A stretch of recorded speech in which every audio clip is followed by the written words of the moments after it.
Throughout history, wigs were status symbols, hence the term bigwig. One early wig-making technique was to use goat skin to simulate a scalp and then hook hair into it with an embroidery needle. Today, animal skin is no longer used, but some bigwigs still wear hairpieces. These days, your crowning glory could be synthetic, but it can look so real, it'll turn heads. To make a custom wig, a wig master measures the client's head from all angles because heads come in many shapes and sizes. He wraps her head in cellophane, twisting it just under the earlobes. Next, he sticks filament tape all over the cellophane wrap. He layers it 4 times to make a cast. He lifts the tape and cellophane cast from her head and places it on a wig block, a head shape made of canvas or wood. Using a grease pencil, he traces around the cast, making a pattern of the client's hairline on the wig block. The wig master then cuts pieces of plain blue paper.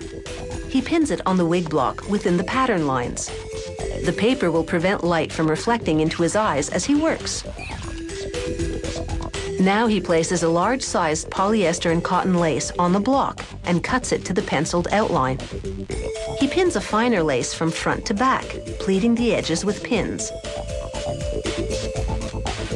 He pulls open a drawer full of real and fake hair, and it's hard to tell the difference between them. He chooses a tail of synthetic hair labeled Venetian blonde. Pieces of pink and orange synthetic hair will be blended into the Venetian blonde tresses to create dramatic highlights. This is the tool for the job. It's a giant comb with rows of sharp steel teeth. It's called a hackle.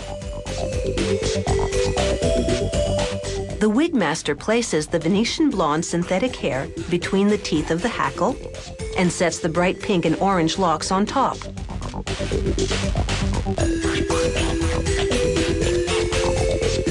Now he repeatedly drags the hair through the hackle.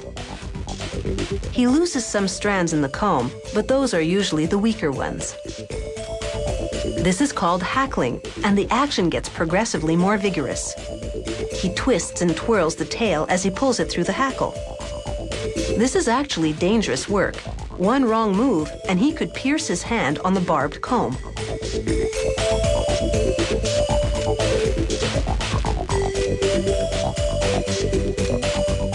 Once the hair is blended, he cuts it in 2. Then he presses the hair into little metal pins on a leather holding card. The pins on a top card interlock with the bottom one.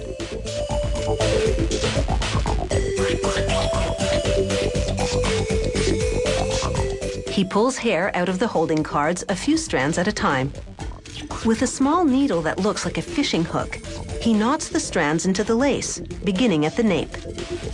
This is called ventilating. It's very similar to rug hooking. In fact, it may be why toupees are often referred to as rugs. Ventilating is labor-intensive. He spends a minimum of 50 hours knotting the thousands of strands that it takes to make a wig.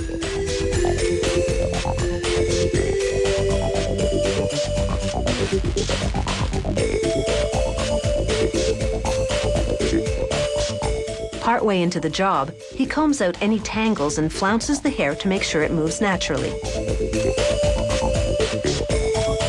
Wigs for film and TV are usually made by hand rather than machine because the result is more authentic looking.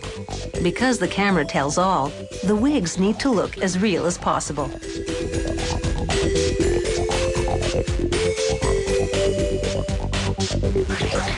He weaves the front of the wig 1 strand at a time because the front hairline always gets the most scrutiny.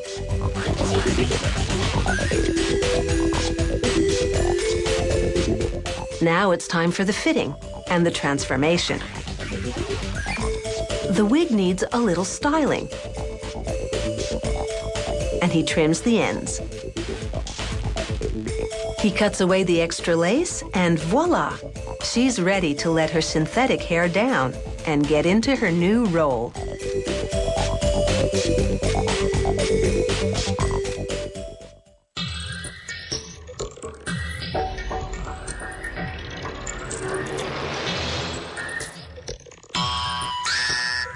If you have any comments about the show, or if you'd like to suggest topics for future shows, drop us a line at www.howitismade.net.